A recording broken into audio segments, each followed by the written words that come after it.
disampaikan temanya adalah Idul Fitri menjadi momentum untuk kita ya, bisa menciptakan persatuan di dalam Islam ini. Subhanallah. Walaupun ada yang mengatakan Ustaz, kan ketika Rasulullah itu berdoa memohon kepada Allah beberapa permohonan, ternyata di antara yang tidak dikabulkan oleh Allah adalah ketika Rasulullah memohon agar umat dipersatukan nanti. Tapi bukan berarti kita pesimis. Ya udahlah, kata Rasulullah biar begitu, ngapain kita berupaya untuk bersatu? Masya Allah. Yang dinilai adalah ikhtiar kita, usaha kita, mau nggak kita ke arah yang subhanallah itu menjadi dalam istilah hukum itu maqasid syar'iyyah. Tujuan penting, tujuan utama dari kita sebagai umat Islam dalam kehidupan di dunia ini. Nah, makanya dalam konteks ini subhanallah, mudah-mudahan selama di bulan Ramadan kita ditempa sedemikian rupa, dan subhanallah seringkali kita tidak sadari bahwa di bulan Ramadan itulah kita menunjukkan satu persatuan umat Islam yang sangat luar biasa.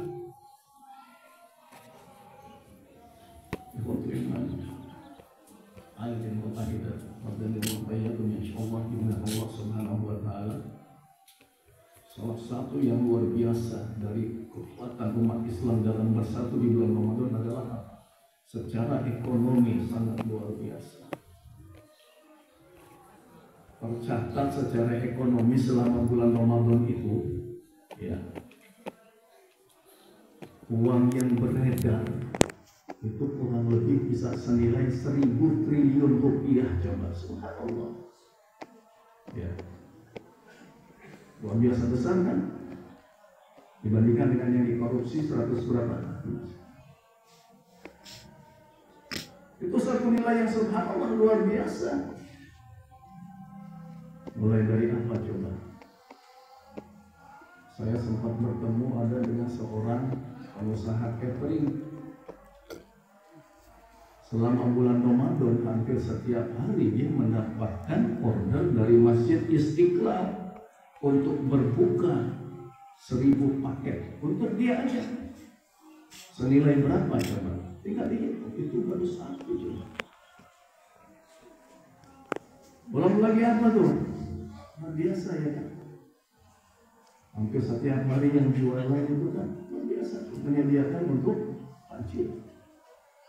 Belum lagi yang pulang kampung, harga tiket semahal apapun dibeli. Dan itu ternyata kalau diakumulasikan jumlahnya sampai 1.000 triliun itu. Cuman pertanyaannya, yang mengeluarkan siapa coba? Umat Islam yang mengeluarkan nilai sebesar itu. Tapi siapa yang menikmati nilai sebesar itu? Umat Islam. Siapa tuh yang punya pabrik-pabrik besar yang menyediakan tuh ya terigu untuk dibikin kue, ya kan? Perusahaan besar yang punya tuh gudang-gudang beras yang sangat besar yang digunakan untuk masak nasi untuk acara bukber. Siapa coba? Nah ini ya subhanallah. Dari sisi ini yang saya katakan umat Islam memang masih banyak PR untuk kita bisa bersatu. Padahal subhanallah, kalau saja umat Islam bisa bersatu, luar biasa itu pengelolaan 1.000 triliun di bulan Ramadan. Biasa. Oleh karena itulah Al-Din wal-Aidat Iwatu iman abdan yawman wa iyyakum insyaallah dimana Allah Subhanahu wa Ta'ala. Momentum bulan Ramadan yang saya katakan dari sisi ibadah subhanallah luar biasa kita ini. Apalagi kalau kita berbicara secara umum, sesungguhnya kita umat Islam ini sudah bersatu dalam konteks beribadah, berakidah, berakhlak. Coba subhanallah, akidah kita kan luar biasa. Tuhan kita satu, hanya Allah. Tapi kita satu Rasulullah Muhammad sallallahu alaihi wasallam. Kiblat kita satu. Ada nggak yang sholatnya nggak ke Makkah kiblatnya? Ada nggak? Nah, saya nggak mau ke kiblat sama, pengen cari yang beda dengan yang lain. Nah itu Kalau yang seperti itu udah bukan umat Islam lagi namanya. Ketika melaksanakan ibadah, subhanallah, seperti ini ya kan, sholat berjamaah seperti ini, subhanallah. Khusus untuk sholat id Rasulullah menganjurkan siapapun umat Islam semua harus keluar berangkat ke tempat sholat id, termasuk para wanita yang mereka sedang tidak sholat, tapi kata Rasulullah datang ke tempat sholat. Bahkan kami sunahkan tuh ya, pakai baju yang paling mahal atau yang terbaik yang kita punya. Masya Allah. Jangan yang termahal ya, yang termahal nanti jadi show-off, tunjuk kekuatan ya. Yang terbagus kata Rasulullah. Bahkan Rasulullah dulu mencontohkan apa? Beliau tuh ketika kali kalau sholat id pakai jubah warnanya merah. Nah, jadi jangan anti dengan warna merah ya. Nah, Rasulullah suka warna merah. Hadiah dari Raja Yaman itu. Beliau pakai itu ketika berangkat sholat id. Pakai wangi-wangian ya, subhanallah. Berangkat dari rumah, Allahu Akbar, Allahu Akbar, la ilaha illallah, Allahu Akbar, Allahu Akbar, walillahil hamd. Takbir bergema di mana-mana.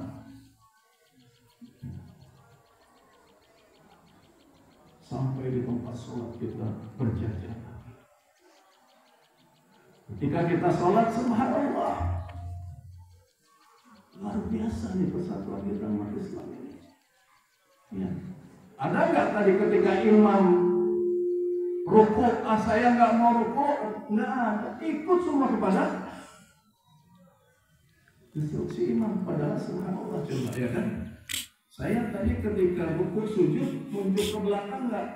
Rukuk sujud mundur begitu nggak? Enggak, hanya dengan pundak ya, pundak saya saja yang terlihat, tapi semua sudah taat. Coba, ini kan luar biasa sebetulnya ketaatan dalam bersatu kita ini ya kan, subhanallah. Dalam konteks ibadah, subhanallah. Menarik lagi. Ya.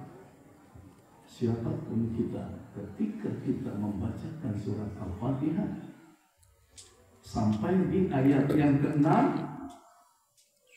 walaupun kita sholatnya tidak berjamaah dengan imam, kita sholatnya sendiri, bagaimana coba tuh bunyi ayatnya? Ihdinas siratal mustaqim. Ihdi, ya, pakai nak di situ, ya. Nah itu adalah apa? Domir dari kami, kita.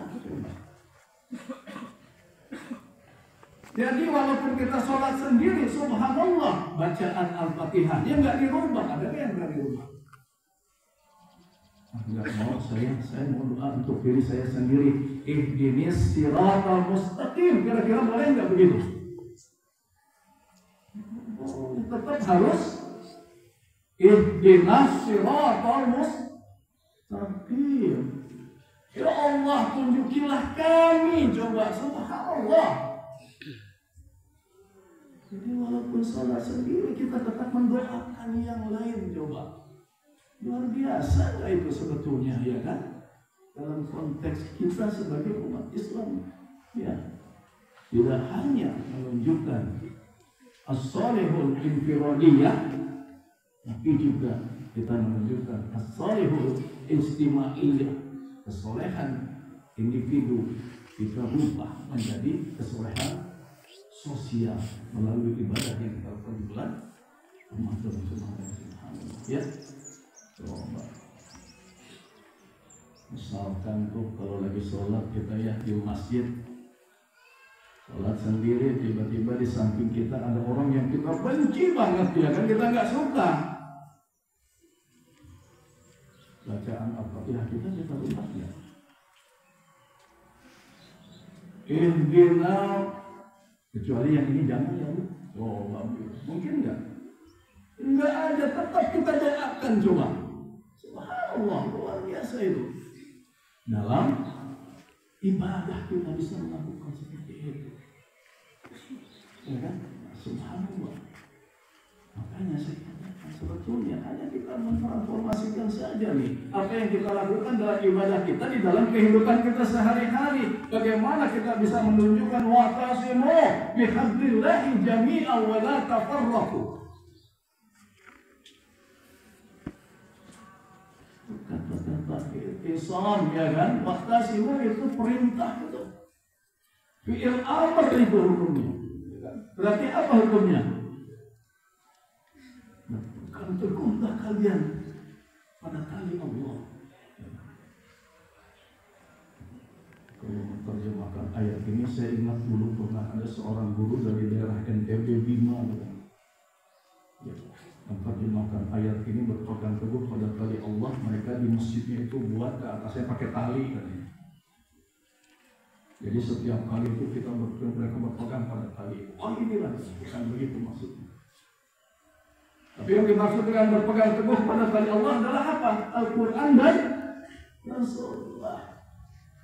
Kan jelas Rasulullah dalam hadisnya sudah menyampaikan kepada kita, taraktu fikum amrayni lan tadillu ma tamassaktum bihima. Kata Rasulullah, aku tinggalkan dua wasiat, dua perkara. Kalau kalian berpegang kepada dua perkara itu, maka kalian tidak akan pernah tersesat di dunia ini. Yang berarti nanti juga akan ditempatkan oleh Allah di tempat yang mulia di yaumul akhir. Karena kita tidak tersesat di dunia. Apa kata Rasulullah itu yang dua? Kitab Allah, Sunnah Rasul. Al-Quran dan Sunnah Rasulullah Sallallahu Alaihi Wasallam. Subhanallah. Ya, bersatunya dengan itu, dengan pegangan Al-Quran dan Sunnah Rasulullah Sallallahu Alaihi Wasallam. Dalam ibadah kita sudah lakukan itu. Tapi bagaimana dalam kehidupan kita sehari-hari? Subhanallah, kita juga harus melakukan hal yang sama. Dan momentum Ramadan kemarin dan sekarang kita berada di hari raya Idul Fitri ini, seharusnya bagi kita salah satu kita pembuktian bahwa memang kita sudah berhasil melakukan ibadah di bulan Ramadan kemarin adalah tadi bertransformasi dari as-salihul infiradiyah menjadi as-salihul ijtimaiyah. Bukan hanya mementingkan diri sendiri, tapi bagaimana kita menjadikan yang namanya persatuan Islam, persatuan umat Islam adalah maqasid syariah, tujuan yang terpenting di dalam kehidupan kita. Dan subhanallah itu dijamin oleh Allah melalui Rasulullah bahwa manakala kita memang berpegang teguh dari Allah, maka tempat kita nanti pantas di surganya Allah Subhanahu wa Ta'ala. Dan pernah Rasulullah itu ya dalam satu hadis mengingatkan itu soal persatuan dalam Islam. Hati-hati kata Rasulullah, satu saat nanti iftaraqatul Yahud akan terpecah orang-orang Yahudi menjadi 71 golongan. Iftaraqatul Nasara, orang Nasrani juga akan terpecah menjadi 72 golongan. Lalu apa kata Rasulullah? Taftariqani ummati, umatku juga satu saat akan terpecah menjadi 73. Tapi kata Rasulullah, fawahidatan fil jannah, ada satu yang masuk surga. Siapa yang satu itu? Kata Rasulullah, al-jamaah. Lalu sahabat bertanya lagi, ya Rasulullah, siapa itu al-jamaah? Ma'ana alaihi wa ashabi, yaitu mereka-mereka yang bersamaku dan bersama para sahabat. Subhanallah. Nah, jadi kuncinya adalah ternyata untuk bisa masuk surga itu berjamaah, bersama-sama, ya kan, bersatu. Yang nantinya juga ketika masuk surga kita akan bersama-sama. Ya Ustaz, kalau kita nanti semua masuk surga, kepenuhan enggak surganya ya Ustaz? Masya Allah, ya kan? Kan jelas surga itu seluas apa? Arduhas samawati wal ardh, yang seluas langit dan bumi, ya kan? Enggak usah takut. Tapi jangan lantas ya udah Ustaz, Karena takut kepenuhan surganya, saya pengen masuk surga tapi di emperan juga nggak apa-apa. Ya, Masya Allah, memang betul sih yang namanya emperan surga, namanya juga surga ya kan. Tapi jangan kita punya target seperti itu. Targetnya kemana? Surga Firdausnya Allah. Yang kalau kita sudah masuk, udah nggak perlu lagi kita mau keluar, karena di atasnya sudah nggak ada lagi. Paling tinggi subhanallah. Bersama dengan Rasulullah Sallallahu Alaihi Wasallam. Jadi nggak usah khawatir kalau kita sama-sama masuk surga. Ayo kita ajak siapa saja, nggak usah egois. Udahlah saya sendiri. Nah itu yang saya katakan tadi. Jangan kita hanya soleh individu. Jangan pengennya masuk surga sendiri, yang lain nggak boleh. Masya Allah. Justru disitulah kita harus saling mengajak. Ya. Maka pada kesempatan ini saya pesan banget ya. Nanti kalau ibu iman, bapak-bapak, ibu-ibu di sini masuk surga, tolong panggil saya ya, supaya bisa juga masuk ke surga. Paling tidak ingatnya saat ini, kok Ustadz yang waktu itu nggak ada, nih panggil tolong saya ya, subhanallah ya. Insyaallah kita sama-sama ke surga. Subhanallah. Bahkan kata Rasulullah yang terakhir masuk surga pun kafirnya luar biasa besar. Jadi nggak usah takut kepenuhan nanti di surga. Kalau ngajak yang lain nanti saya kebagian gimana? Enggak juga, Masya Allah. Tuh dalam satu hadis diceritakan bahwa kata Rasulullah, tuh ada seorang laki-laki. Saya nggak tahu nih hadisnya penyebutnya laki-laki ya. Ini sekaligus mengingatkan buat ibu-ibu ya. Dan kalau hadis yang lain ketika Rasulullah diperlihatkan neraka katanya, ya yang banyak siapa? Banyak konon ya para wanita, sebutkan begitu. Tapi yang di surga yang paling banyak siapa? Orang miskin ya, kan? Orang miskin kata Rasulullah di surga itu. Ya. Karena saya pernah sampaikan ya waktu itu ya, kalau nggak salah hadis yang berkaitan dengan apa? Rasulullah ketika ingin membahagiakan Abu Dzar Al-Ghifari, beliau itulah sahabat Rasulullah yang paling zuhud. Seumur hidupnya hanya punya baju 2 setel, sama ya dengan kita. Kalau kita punya berapa? 2 lemari kalau kita. Kata Rasulullah apa kepada Abu Dzar Al-Ghifari? Bahwa nanti dia mau akhir orang-orang miskin akan masuk surga setengah hari terlebih dahulu di depan orang-orang kaya. Setengah hari itu hitungan di sana itu sama dengan 500 tahun di dunia ini. Ya, jadi bagi yang kaya itu nanti nunggunya 500 tahun, orang miskin itu masuk dulu. Pantas kalau Rasulullah mengatakan tadi akan lebih banyak orang miskin di surga. Tapi di setiap tempat saya ngaji menggambarkan yang seperti ini. Kalau ditanya apakah mau jadi miskin, mau jadi kaya, tetap semua jawabnya pengen kaya, Ustaz, masuk surga. Subhanallah. Ya, jadi subhanallah. Syarat kita untuk bisa masuk surga kata Rasulullah adalah tadi al-jamaah, bersama-sama dalam satu jamaah. Makanya untuk bisa kita bersatu itu harus kita upayakan terus. Gak boleh kita pesimis tadi dalam hati. Wah Rasulullah kan gila, gak mungkin. Udahlah, gak usah. Masya Allah. Ya kan akan ditanya kita nanti, upaya apa yang pernah kita lakukan. Jangan sampai juga kita menjadi bagian dari yang justru tidak mau terciptanya yang namanya persatuan di tengah-tengah umat Islam ini. Kenapa? Karena saat ini memang ada upaya-upaya juga yang ingin menghalang-halangi umat Islam itu bersatu. Bahkan secara grand design global ada satu gerakan yang namanya apa? Islamofobia. Islam itu dianggap mengerikan. Islam itu selalu dicap sebagai teroris, radikal dan lain sebagainya.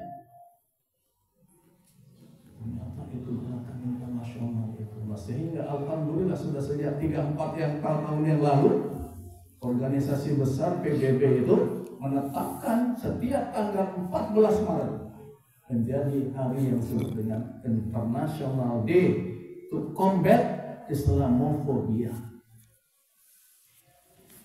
Hari internasional untuk melawan mereka-mereka yang berupaya untuk tadi mengkampanyekan Islam itu radikal, Islam itu teroris, harus dilawan yang seperti itu.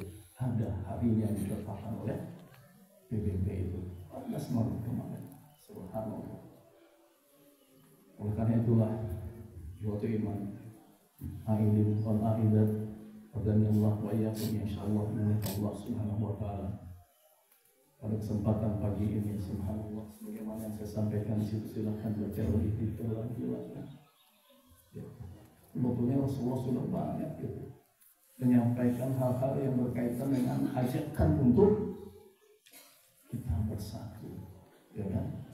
Seperti di situ disebutkan ya kan, yang namanya antara umat Islam itu kamasali jasadil wahid, seperti satu tubuh. Ya. Ketika satu bagian tubuh sakit, maka bagian tubuh yang lain juga ikut merasakan sakit. Nah pertanyaannya, kita sekarang sudah belum untuk kita menerapkan hal yang seperti itu? Subhanallah, satu contoh saja betapa luar biasa sakitnya saudara-saudara kita di Palestina sana, khususnya di Gaza. Sudah ada belum empati kita pada diri kita, ikut merasakan sakitnya? Ya kan? Makanya kalau pagi ini kita berkumpul seperti ini, ya kan? Di tengah terik matahari, udah banyak yang nyerah juga tuh, udah kosong tuh ya. Alasannya apa? Panas Ustaz. Siapa yang lebih panas Pak? Saya di sini langsung menghadap matahari, lebih panas sekali, ya kan? Subhanallah. Dan bandingkan dengan saudara-saudara kita di Palestina, di Gaza sana, ancamannya bukan hanya sekedar panas matahari, tapi setiap saat mereka diancam oleh yang namanya apa? Serangan-serangan brutal, upaya genosida, penghancuran yang dilakukan oleh Zionis laknatullah Israel. Hampir tiap hari, bahkan di bulan Ramadan kemarin, mereka juga tidak mematuhi perjanjian gencatan senjata, sehingga beratus-ratus juga kembali saudara-saudara kita di Gaza, mereka syahid. Maupun mereka kemarin sudah lebih dahulu melaksanakan sholat Id seperti ini di tengah-tengah reruntuhan bangunan masjid, bangunan yang lain. Dan yang lebih menyedihkan lagi adalah ketika selesai melaksanakan sholat Id, terpaksa mereka harus dihadapkan dengan beberapa jenazah di depannya yang bukan orang tua, bukan dewasa, tapi anak-anak untuk disolatkan. Coba pernah nggak kita mengalami di sini? Habis sholat Id langsung sholat jenazah.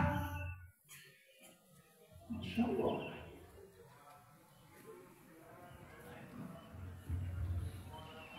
Makanya saya ingin juga menjadikan ya, sebagaimana yang kita saksikan bersama bahwa apa yang terjadi di Gaza, ya di balik musibah yang luar biasa seperti itu, ternyata ada hikmah juga. Hikmah berkaitan dengan persatuan umat Islam ini.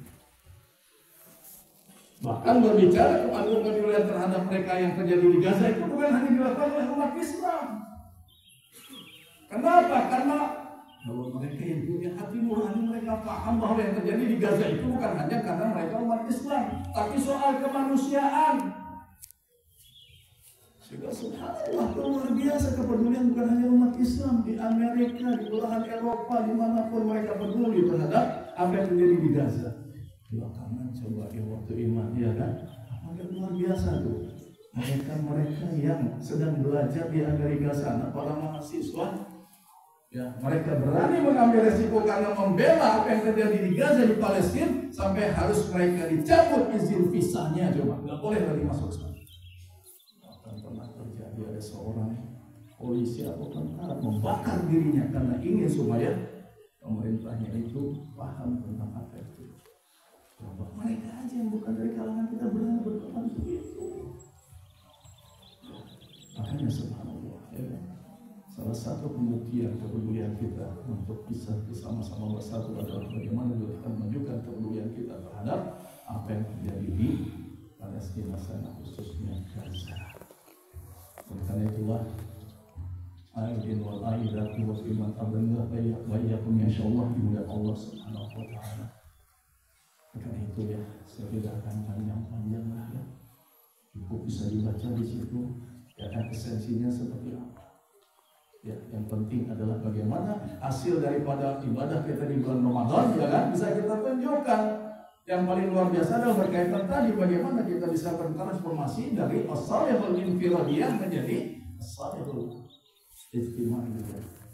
Bukan hanya secara pribadi, tapi juga kesolehan sosial kita. Yang kita tunjukkan dari kepedulian kita terhadap orang lain, yang kita tunjukkan juga dalam konteks kebersatuan kita. Dengan kita selalu memandang hari yang saya bacakan juga di sholat tadi adalah sholat Ali Imran mulai dari ayat 100 sampai 105. Wa'tasimu bihablillahi jami'an wa la tafarraqu. Berpegang teguhlah di jalan Allah, jangan bercerai-berai. Kalaupun ada masalah-masalah kecil jangan diperbesar. Justru masalah yang besar itu bagaimana kita jadikan kecil.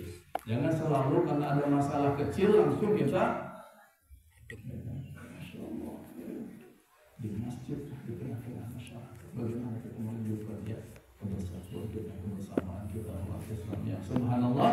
Sekali lagi kalau kita bisa tunjukkan bukan hanya ketika kita melaksanakan ibadah, tapi dalam kehidupan kita sehari-hari, dalam konteks politik, ekonomi, sosial, hukum, maka insya Allah umat Islam menjadi umat yang luar biasa nantinya ya. Karena itulah bagaimana dan Allah Allah Subhanahu wa taala. Sekali lagi saya mengajak ya bagaimana momentum Idul Fitri ini sebagai hasil daripada ibadah kita di bulan Ramadan, kita jadikan momentum untuk kita terus berupaya berikhtiar untuk ke arah persatuan di dalam Islam. Kita bisa tunjukkan tentunya nggak usah yang besar-besar dulu lah, yang kecil-kecil di tengah kita sini kan, di masjid, di masyarakat, bagaimana kita menunjukkan ya kan kebersamaan kita. Ya, insya Allah tadi ya kalau kita bersama di dunia ini, insya Allah nanti juga mudah-mudahan kita akan dibersamakan oleh Allah di surga Firdausnya nanti. Amin amin ya rabbal alamin. Misalnya dapat saya sampaikan kepada kami, silahkan baca di dalam tulisan itu ya. Mudah-mudahan ya kan. Ibadah yang kita lakukan di bulan Ramadan kemarin bukan hanya ibadah ritual saja, dan tentunya kita memohon kepada Allah agar ibadah kita diterima oleh Allah Subhanahu wa taala, tapi kita juga memohon kepada Allah agar kita juga bisa dipersatukan, bukan hanya fisik-fisik kita, tapi hati-hati kita, bukan hanya hati dan fisik kita, tapi juga perilaku kita, bukan hanya sampai perilaku, tapi juga dalam kehidupan kita sehari-hari. Semoga Allah senantiasa mempersatukan kita. Kita memohon dan belajar kepada Allah pada kesempatan pagi ini. Ya Allah, pagi ini kami berkumpul di tempat ini, ya Allah. Setelah 1 bulan kami melakukan ibadah di bulan Ramadan, Allah kami boleh meminta ya Allah, karena kami merasa bahwa ibadah yang kami lakukan di bulan Ramadan kemarin tetap saja ya Allah masih jauh dari apa yang sesungguhnya Kau inginkan ya Allah. Karena itu ya Allah, bukan karena kami mau mengulang-ulang, karena setiap di akhir Ramadan kami selalu memohon kepadamu ya Allah, tapi tetap kami belum bisa melakukan yang lebih baik dan lebih baik. Karena itu ya Allah, perkenankanlah ya Allah kami untuk bisa berjumpa kembali dengan bulan Ramadan tahun yang akan datang ya Allah. Panjangkanlah umur kami ya Allah, sehingga kami insya Allah ya Allah kami berazam, kalau Allah Engkau memperkenankan kami untuk bisa berjumpa kembali dengan bulan Ramadan tahun yang akan datang, kami akan menjadikan Ramadan itu adalah Ramadan yang terbaik ya Allah. Berikanlah momentum Idul Fitri ini untuk kami bisa menunjukkan hasil-hasil daripada ibadah yang kami lakukan di bulan Ramadan. Saat itu luar biasa ya Allah kepedulian kami. Kami memberikan makan mereka-mereka yang membutuhkan. Bahkan kami memberikan makan untuk berbuka buat siapa saja ya Allah, tidak peduli siapa mereka itu, karena mengikuti sunnah Rasul ya Allah. Kami ingin mendapatkan pahala dari orang yang berpuasa ya Allah. Kami bersama-sama di masjid ya Allah, kebersamaan itu mudah-mudahan tidak akan berakhir ya Allah. Dan puncaknya adalah kebersamaan kami di pagi ini, ya Allah, di lapangan terbuka ini, di tengah sengitnya matahari, ya Allah, udara yang cerah, langsung kami bisa mendongakkan wajah kami ke arah langit, ya Allah. Kami memohon kepadamu, ya Allah, jangan hanya kami bersatu di sini di dalam saf-saf salat ini, ya Allah, tapi satukanlah hati-hati kami juga ketika nanti kami berkiprah dalam kehidupan kami sehari-hari. Ya Allah, jadikanlah jabat tangan kami nanti ini bukan hanya sekedar kosmetik, ya Allah, tapi betul-betul jabat tangan, saling mendoakan, saling minta ampun di antara kami, ya Allah. Karena kami tahu, ya Allah, kalau kami meminta ampun kepadamu, ya Allah, Engkau Maha Pengampun, Engkau akan bisa mengampuni, ya Allah. Tapi berkaitan dengan dosa-dosa kami kepada saudara-saudara kami, kepada teman-teman kami, kepada sahabat-sahabat kami, kepada orang tua kami, selama kami belum minta maaf dan belum mereka memaafkan kami, makanya berat, ya Allah. Makanya Allah, bukanlah pintu hati kami untuk bisa juga memaafkan saudara-saudara kami, ya Allah, di momentum yang luar biasa ini. Rabbana zalamna anfusana wa in lam taghfir lana wa tarhamna lanakunanna minal khasirin. Rabbana la tuzigh qulubana ba'da idh hadaytana wa hab lana min ladunka rahmah innaka antal wahhab. Rabbana hab lana min azwajina wa dhurriyyatina qurrata a'yunin waj'alna lil muttaqina imama. Rabbana atina fid dunya hasanah wa fil akhirati hasanah wa qina adzabannar. Rabbana wa taqabbal minna innaka antas samiul alim wa tub alaina innaka antat tawwabur rahim. Wa akhiru da'wana alhamdulillahi rabbil alamin. Allahu ya'khudhu bi aydina ila ma fihi khairul islami wal muslimin. Aqulu qawli hadza wa astaghfirullah li wa lakum. Taqabbalallahu minna wa minkum. Semoga Allah menerima amal ibadah kita semua. Dan kurangnya aku berkata itu maaf yang selebar-lebarnya. Semoga Allah mengabulkan doa-doa kita. Assalamualaikum warahmatullahi wabarakatuh.